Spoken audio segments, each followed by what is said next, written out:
সম্মানিত সুপ্রিয় দর্শক শ্রোতা দেশ ও প্রবাস থেকে যারা এই মুহূর্তে আমাদের সাথে আছেন, ভিডিও দেখতেছেন অথবা শুনতেছেন, সবাইকে জানাই আন্তরিক প্রীতি ও শুভেচ্ছা।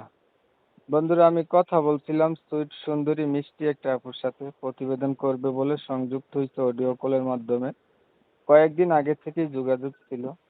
তো উনি কেন আসছে প্রতিবেদনে বিস্তারিত ভিডিওতে থাকছে, অবশ্যই আপনারা কন্টিনিউ করবেন ভিডিওটা। আসসালামু আলাইকুম। ওয়ালাইকুম সালাম। আসসালামু আলাইকুম। ওয়ালাইকুম আসসালাম। কেমন আছেন আপনি? ভালো আছেন? হ্যাঁ, ভালো আছি। ভালো আছেন, ভালো থাকবেন এটাই কামনা করি। তবে আপনি প্রতিবেদনে কেন আসছেন একটু বলেন। ভালো একজন মনের মানুষের জন্য। বাবা নাই, মা নাই, হুম খাইতে লইতে কষ্ট হয়, হুম এই জন্য প্রতিবেদনে গেছি। হুম আচ্ছা, আপনার বিষয়টা আমি ক্লিয়ার করি।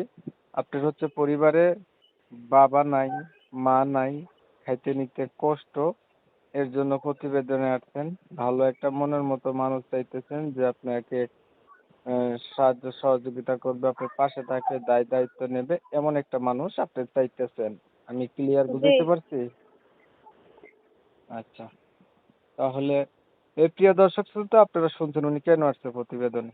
তবে আমি আন্তরিকভাবে দুঃখ প্রকাশ করছি, ইউটিউব গাইডলাইনের নিয়মকানুন মানতে গিয়ে ওনার নাম এবং ঠিকানা আমি নিতে পারতেছি না। আপনারা পরবর্তীতে ওনার কাছ থেকে জেনে নেবেন। বাকি বিস্তারিত কিছু কথা আলাপ থাকছে, ভিডিওটা কন্টিনিউ করেন। আপনার পরিবারে বলছিলেন বাবা নাই, মা নাই, তাহলে আপনি থাকেন কার কাছে? আমার নানুর কাছে। আপনার বাবা মা কোথায় গেছে? মারা গেছে। দুজন? জি।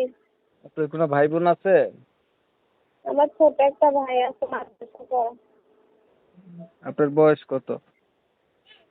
18। বিয়ে শাদী হয় নাই আপনার?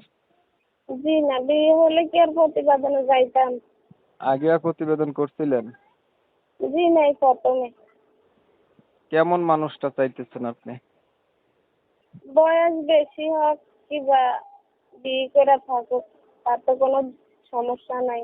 ডাল ভাত চারটা খাইয়া আর হাতে যদি মরতে পারি, এটাই আমি চাই। এই পর্যন্ত প্রতিবেদন আর করা হয়েছিল? জি না, হয় নাই। পড়াশোনা কতটুকু করছেন? ক্লাস 7 পর্যন্ত পড়ছি। তা আপনি একটা মানুষ চাচ্ছেন, তার বয়স বেশি হলেও আপনার কোনো সমস্যা নাই।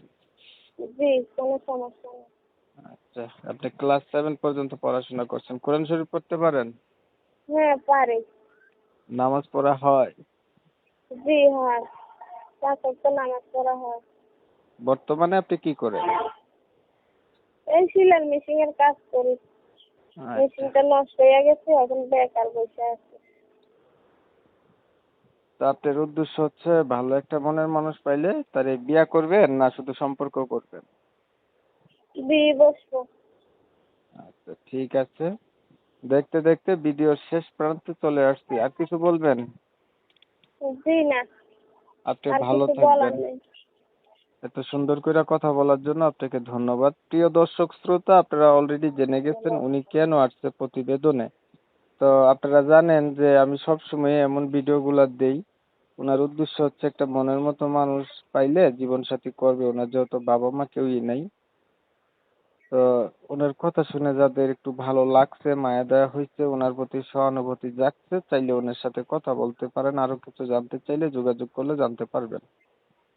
আর যদি ওনার ভিডিওটা ভালো লেগে থাকে তাহলে একটা লাইক দিতে পারেন, একটা শেয়ার দিয়ে ইমো মেসেঞ্জারে ছড়াই দিতে পারেন যাতে বেশি লোকে দেখতে পারে। আপনাদের মতামতগুলো আমরা কমেন্টে জানিয়ে দিতে পারেন। চ্যানেল যদি ভালো লাগে সাবস্ক্রাইব করতে ভুলবেন না। অনেক সময় নিয়ে আপনাদের মূল্যবান সময়গুলো নষ্ট করে, ধৈর্য ধরে কষ্ট করে আমার সাথে থেকে আমার চ্যানেলের ভিডিও দেখছেন, এর জন্য সবাইকে জানাই এমএসকে টিভির পক্ষ থেকে অসংখ্য অসংখ্য ধন্যবাদ। সবাই ভালো থাকবেন, সুস্থ থাকবেন।